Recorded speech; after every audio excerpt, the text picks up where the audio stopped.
இது என்ன சார் நைவேத்தியம்? நைவேத்தியம் பண்ணா சாமி வாங்கி சாப்பிட்டுருவாரா சார்? இது நைவேத்தியம்ன்றதுக்கு அர்த்தம் புரிஞ்சுக்காம கேட்கிற கேள்வி இது. நிவேதனம் இது, அதுல இருந்தா நைவேத்தியம் சொல்றாங்க. நிவேதனம்னா என்ன அர்த்தம்? காண்பித்தல், அறிவித்தல், சமர்ப்பித்தல், இப்படி பல அர்த்தம் இருக்கு. அதே தெய்வத்துக்கு அறிவிக்கிறோம், இந்த மாதிரி இன்னைக்கு இதெல்லாம் பண்ணிருக்கோம், உன்னுடைய அனுகிரகம் கிடைக்கணும் அப்படின்னு. அந்த அருளோட அதை நம்ம சாப்பிடுறோம். நாம சாப்பிடறதுக்காக தான் அவருக்கு அறிவிக்கிறோம். அவர் சாப்பிடுவார்ன்றது இல்ல, சாப்பிடுவார். எப்பன்னா கண்ணப்ப நாயனார் மாதிரி வரணும். அதுக்கு அவர் மாம்சத்தையே கொண்டு போய் படைச்சார். அவர் சிவனுக்கு பசி எடுக்கும், அவருக்கு தெரிஞ்சது மாம்சம் தான். அதெல்லாம் கறிய சமைச்சு கொண்டு போய் படைச்சார். அது சாப்பிடணும்னு வேண்டிட்டார். ஈஸ்வரன் அதையும் ஏத்துட்டார். அதை ஏத்துன்றதோட இல்ல, அதுக்கப்புறம் அங்க வழக்கமா அர்ச்சனை எல்லாம் செய்கிற குருக்கள் கிட்ட இது அவன் படைச்சது எனக்கு அமிர்தத்தை விட மேலான விஷயம். எதை? அந்த மாம்சத்தை. எதனால? அவர் கண்ணப்ப நாயனாருக்கு இருந்த வந்துட்ட பக்தியினால அந்த மாதிரி சொன்னார். நாமெல்லாம் அந்த மாதிரியே. பையனுக்கு உடம்பு சரியில்லை, டாக்டர் கொண்டு போய் காமிக்காம ஜாதகத்தை பாருங்கிறாங்க. என்ன சார் இதெல்லாம்? சார், ஏற்கனவே டாக்டர் பத்தி நம்ம பேசிருக்கோம். இருந்தாலும் நீங்க திரும்பி வரீங்க, நானும் அதெல்லாம் சொல்றேன். இப்ப ஒரு டாக்டர் கிட்ட கொண்டு போய் காட்டுறோம், சரியா போறது இல்ல, இன்னும் ஹோப்லெஸ்ஸா போறது. சரி, இன்னொரு டாக்டர் கிட்ட போறோம், அவர் புதுசா டெஸ்ட் எல்லாம் எடுக்க சொல்றாரு. அவருக்கு வேண்டிய லேப் இருக்கும், அங்க போய் அந்த டெஸ்ட் எல்லாம் எடுக்கிறீங்க, அது எடுத்தும் பிரயோஜனம் இல்ல. இன்னொரு டாக்டர் கிட்ட போறீங்க, இதெல்லாம் பரவாயில்ல. ஆனாலும் டாக்டர் மேல நம்பிக்கை, பொதுவா அந்த தொழில் மேல, ரைட், தப்பில்லை. அதே மாதிரி நீங்க ஜாதகத்தை எடுத்துக்கிட்டு போனீங்கன்னா, ஒரு ஜோசியர் கரெக்டா சொல்லலாம், இன்னொரு ஜோசியர் தப்பா சொல்லலாம். இப்படி அதுலயும் இருக்கு. ஆனா ஜாதகப்படி காரியங்கள் நடக்கிறதுன்ற ஒரு நம்பிக்கைக்கு நிறைய விஷயங்கள் நடந்திருக்கு. அதாவது இதுல இந்த பீரியட் உனக்கு பேடா இருக்கும், ரொம்ப கரெக்டா இத்தனை தேதி இல்லாட்டாலும் இந்த பீரியட் உனக்கு சரியா இருக்காது, இந்த பீரியட் உனக்கு கஷ்டப்படுத்தும், இதுக்கு பரிகாரம் பண்ணா பரவாயில்ல அப்படின்னு எல்லாம் ஜாதகத்தை பார்த்து தெரிஞ்சுக்கிறாங்க. But it all depends on the astrologer. இதுல தப்பு தப்பா டாக்டர்கள் சொல்றதுனால எப்படி மெடிசின் மேலேயே உங்களுக்கு கோபம் வந்துடக்கூடாதோ, அந்த மாதிரி தப்பு தப்பா சில ஜோதிடர்கள் சொல்றதுனால அந்த ஜோசியமே போய் அப்படின்ற முடிவுக்கு பிரயோஜனம் இல்லை. சிலர் சரியா சொல்றாங்க. சரியா சொல்ற ஜோசியங்கிட்ட நம்ம போறதுன்றது சரியா சொல்ற டாக்டர் கிட்ட போற மாதிரி தான். குணப்படுத்துற டாக்டர் கிட்ட போகணும், அதுக்கு டைம் வேணும். நமக்கு டைம் நல்லா இருந்தா அந்த மாதிரி டாக்டர் கிட்ட போவோம், இல்லன்னா ஒரு தப்பு தப்பா பண்ற டாக்டர் கிட்ட போவோம். அந்த மாதிரிதான் ஜோசிய விஷயமும்.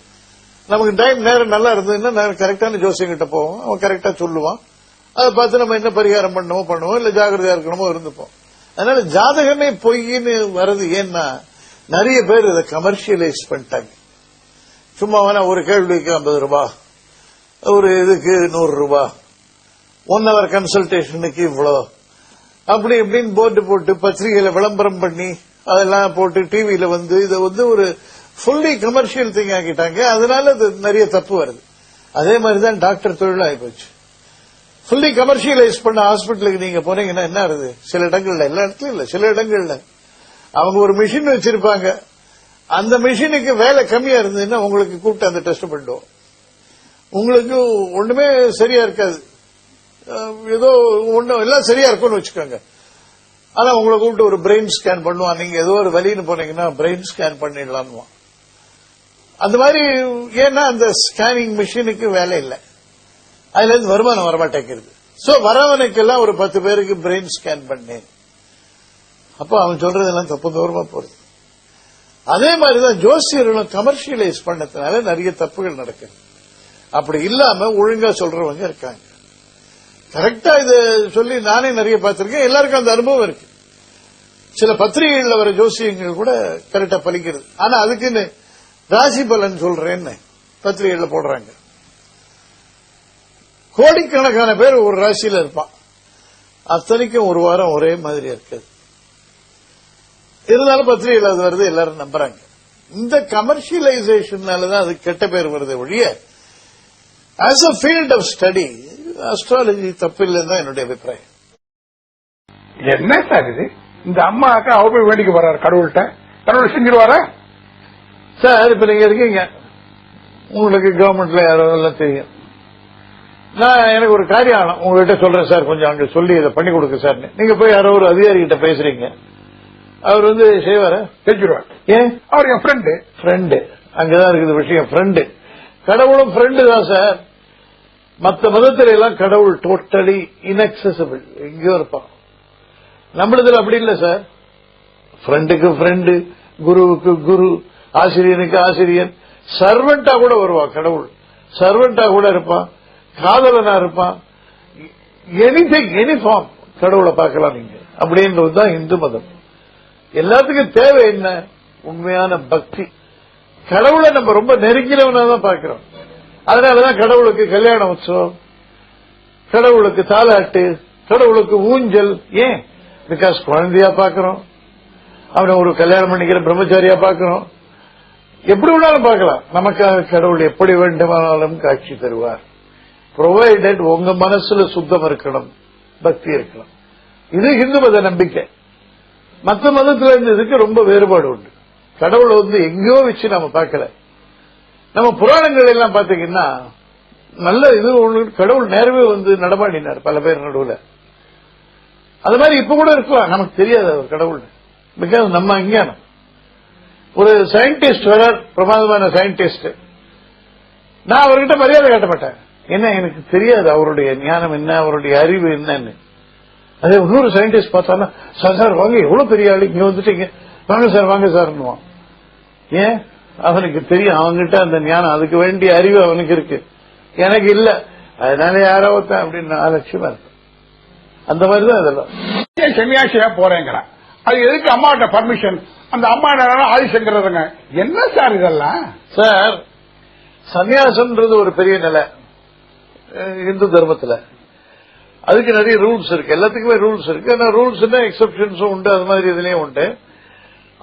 பெற்றோர்கள் பர்மிஷன் இல்லாம, அவங்க சம்மதம் இல்லாம சன்னியாசியா போறது அவ்வளவு விசேஷம் இல்ல. போலாம் சில பேர், சில சமயத்தில் அதுக்கும் இடம் உண்டு. பொதுவா பெற்றோர்கள் சம்மதத்தோட போகணும். அது கிரம சன்னியாசம். அந்த கிரம சன்னியாசத்துல ஹோமம்லாம் செய்யணும், சிராதம்லாம் செய்யணும், நிறைய இதெல்லாம் இருக்கு சடங்குகள்.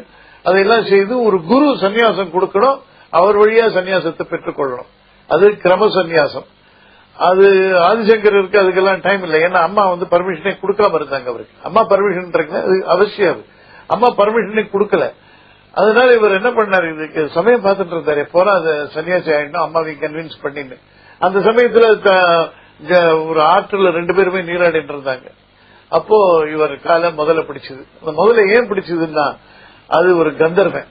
அந்த அவனுக்கு ஒரு சாபம் துர்வாசர் கொடுத்திருந்தார், நீ முதலையா போக கிடவுதுன்னு. எனக்கு என்னதான் விமோசனம்னு அவன் கேட்டான்.